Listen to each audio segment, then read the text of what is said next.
At offshore Chicago on Navy Pier. Guests include Dwayne Wade, comedian Lil Rel, and more. Plus, we'll have plenty of giveaways. Doors open at 7:30 a.m. local, so come join the party in the Windy City.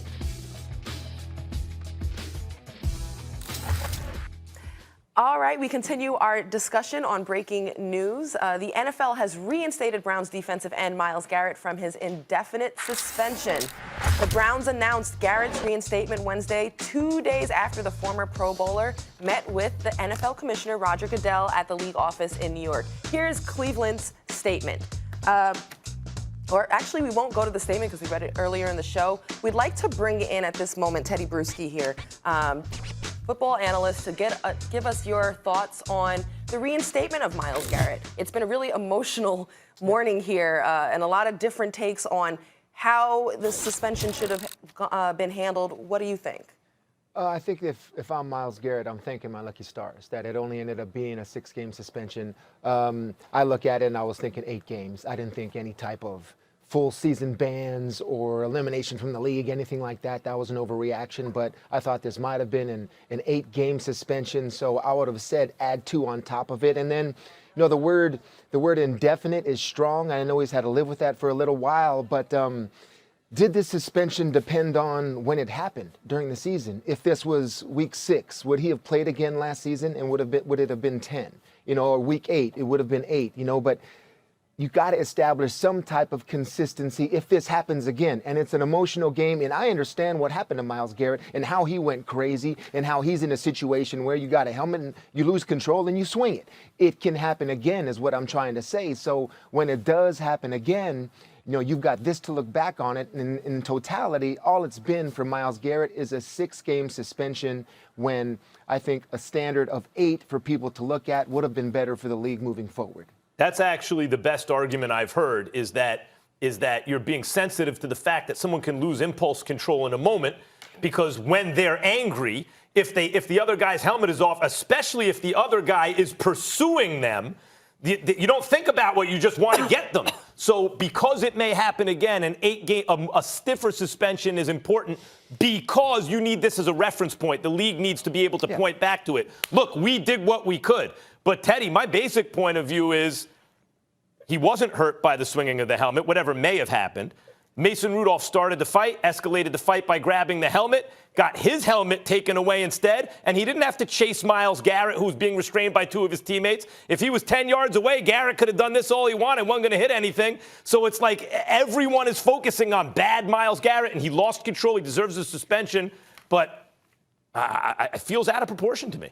And the NFL is all about images, Max. It's about what we saw, what the youth of America saw, what the fans saw, and the image of that swing is basically what they're talking about here. They're not talking about what happened, because all it is, you know, it's a fight and things escalate. And to a point, you are correct, Max, absolutely. But the swinging of the helmet is something and an image that must be dealt with seriously. Had a helmetless player, yeah. Mm-hmm. Well, Teddy, what are your thoughts about my position that, you know, I suppose you said 8 games. I'm thinking 7, just the season opener, only for the sole express purpose of using it as a reminder. We did not forget what happened last year. We want you all to remember what happened this year, because if you do it, the penalty will be even more severe. I think that's the kind of impetus that needs to be, or the motivation that needs to be behind the decision to make a suspension go into next season, because the Browns didn't make the playoffs. Out of the mind's eye, we've been celebrating football. We come back and you on the field like nothing happened. No, I don't think that's the right message to send. I agree with you, because what the point is now with that, you say 7, 8, okay, just make it 7. I'm with you there, just so there's a little bit of a reminder to the players that this can't happen again. Sure, because now that there's a reminder to the players where if I go to the commissioner and show contrition, you know, that things can be better. You know, because you have a meeting with the commissioner, you know, you express remorse, you do all the right things, and the commissioner will be lenient, rather than knowing if you do that, this is what's going to happen. So this opens up inconsistencies, which is something that there have been a lot of debates about with the NFL and how they've handled things in the past. And now it's just another example to where something like this happens again, and then now it's all about debate. Is it about 6 games? What does indefinite truly mean? does it mean you finish the season and then you have a meeting? Or maybe if it's a few games, it's 6 games, then I go to the commissioner and tell him how sorry I am, and he lets me back in the league. People acting like 6 games is not a lot. 6 games is a huge It's a big part percentage of the salary, season. yes. I know. Yes. Well, you say 8 because it's half But it was the last season. season. Stephen, But it was as I last said, I season. think you have an interesting idea there. Mainly, your point is that it'll remind people when the season starts. Remember what happened? That's a good point. And also, he would have been suspended for the playoffs. They didn't make the playoffs. So you could argue that he kind of got off a little lighter in a sense because he didn't have to miss those games, though you're not paid the same for those games. That's true. Yeah, I understand the point. I thought 6 games was plenty in this case. Guys, let's shift our focus to another football conversation, this time in Dallas. Interestingly enough, despite all the chatter, Dak Prescott is still without a new contract. Michael Irvin created a lot of noise telling WEEI that the Cowboys could pursue Tom Brady before walking it back.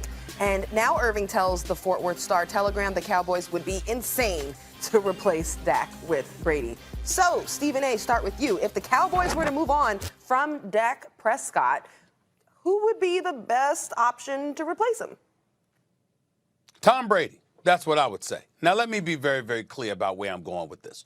I believe the Dallas Cowboys should take care of Dak Prescott. I think they should pay him. I think they should give him a long-term deal. I don't think he deserves to be franchised. 4 years, never has missed a start, has been a model of consistency in terms of being a leader, being available, being reliable, being trustworthy. He's only failed to complete less than 65% of his passes in 1 of the 4 seasons. He's taken them to the postseason twice. This dude, as far as I'm concerned, has proven that he deserves a long-term deal from the Dallas Cowboys. They should take care of him. Having said all of that, if we want to engage in hypotheticals here and imagine life without Dak Prescott, I'm taking 1 season at a time if I'm Dallas. Why? Because Jerry Jones. That's why he's 77 years old. If I remember correctly, my buddy, Jerry Jones, 77 years of age. He has already acknowledged his own mortality. Time is running out.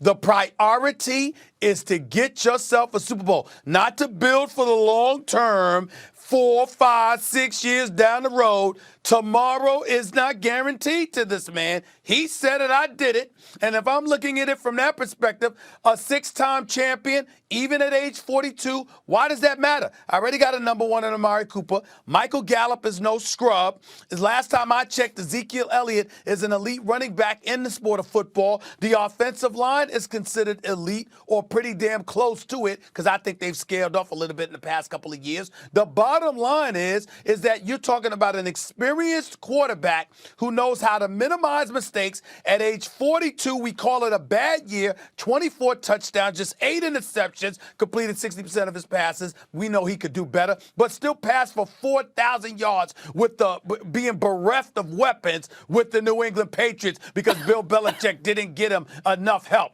I'd say Tom Brady for 1 year. Doesn't bother me at all. I have a different answer. Now, look, if you don't pay Dak Prescott, I understand why. It's the same reason you probably shouldn't have paid Jared Goff. It's the same reason I'm down on Carson Wentz. Not that Carson Wentz isn't potentially a top 5 quarterback, but he didn't play it like it this year. He did not play like, and when you pay a quarterback just because he's the next man up, as though he's a top 5 player and he doesn't perform, you wind up in trouble. So if that's what they're saying about Dak, we think maybe you could be a top 5 quarterback one day, but today's not the day. You're not there yet. And they truly moved on from him. I'll give you a guy who, when he was given a chance, was ascending. A 50 QBR means you're an average quarterback. His first year, he's almost 55. His second year, he was almost 58, and then he got hurt. But last year, he was almost 50. Remember, he was ascending up towards, but he's shown throughout his career he's at minimum a solid starting quarterback, if not a franchise quarterback. He had 9 touchdowns against 2 interceptions this year. He was 5-0, and his name is Tedy Bridgewater. Ooh. Bridgewater is a guy who, for some reason, the league overlooks. Bridgewater is, listen, we spoke to Coach. We know that they're thinking about Taysom Hill and Drew Brees. They can't afford everybody. If you don't think your guy is elite and you don't want to overpay for a quarterback, but you want a bona fide NFL starter, a guy who's now, 22-12 as a starting quarterback in his career. And you might say, well, yeah, he's just asked not to lose the game, game manage this and that. Well, the Cowboys maybe only need a guy like that to win. He went 5-0 last year. If you don't want to pay a guy who's not truly elite as though he's elite, if you want to pay a mid-market price for, by the way, a guy who may still be ascending, a guy who's at least a starter, but really has showed maybe he's a franchise guy, Teddy Bridgewater, who's going to be 28 years old next year. Yeah, okay, so, I mean, if you're talking worst-case scenario for the Dallas Cowboys, it would be you lose Dak Prescott and he's no longer there. And Stephen A, I hear what you're saying with Brady and Teddy Bridgewater. You got an offensive line like that. Phillip Rivers just said he still wants to play. He's out of Los Angeles. He'd have an offensive line in a play-action game to protect him, and maybe he has a little bit left in the tank to make a one-year run like you're talking about. Maybe Cam Newton gets out of Carolina. I mean, Cam Newton in Dallas, that's another possibility right there.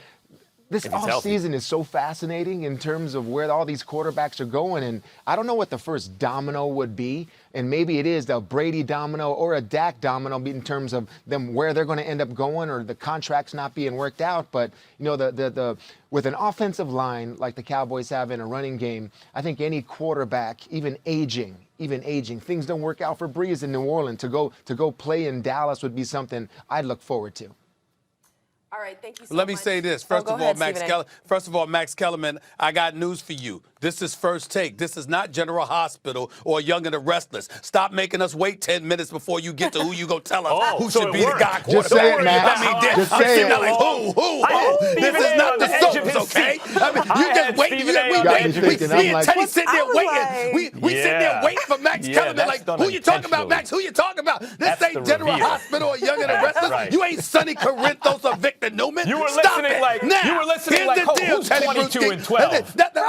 Like who? Who the hell is he? I know. I'm checking my phone, waiting for Max to say something. Exactly. I'm saying, what the hell's going on? Hurry up. We want to hear who it is. Did anyone guess who I was going to say? I said Tom Brady. I knew who it was like 1 minute into your Tom Brady. I said everybody. Tom Brady only because Tedy Bruschi, Tom Brady, because we're talking about 1 year. We ain't talking about 2, 3, 4 years. Yeah. I think Tom Brady is better than Phillip Rivers. I think he has more in the tank than Max and others have given him credit for. I think last year you stripped him of his weapons. He ain't have anybody to throw the damn football to. That would not be the case in Dallas. I don't want to lose Dak. Please don't I don't want to lose Dak. But if Dak somehow got tired of being given a runaround by Jerry Jones and those boys, and they were stupid enough not to franchise him, and he let him walk away, and I had to go through this upcoming season, I would go with Tom Brady if I'm the Cowboys. Yes, I don't believe they're that stupid. They're not that stupid, and Dak's not. I don't believe it either. Yeah. I don't believe it either. Jerry Jones is my buddy. He's not stupid. He's not stupid. All right, Teddy, we want to thank you for joining us on the show today. We appreciate it. All right, good to see you. Sorry Max kept you waiting so long for his points. See you guys. Don't call Max Victor Newman or Sonny Corinthos. Which one you want, Max Victor Newman or Sonny Corinthos? Which one? Learn something about drama and the reveal. I'm out of here, man. You just taught me. Oscar guy now? All right, more NBA debate on the way, especially we lost Teddy. Especially after James Harden and Russell Westbrook both went off last night versus the Celtics. How far, bye Teddy, how far can Houston go is the question the guys will answer.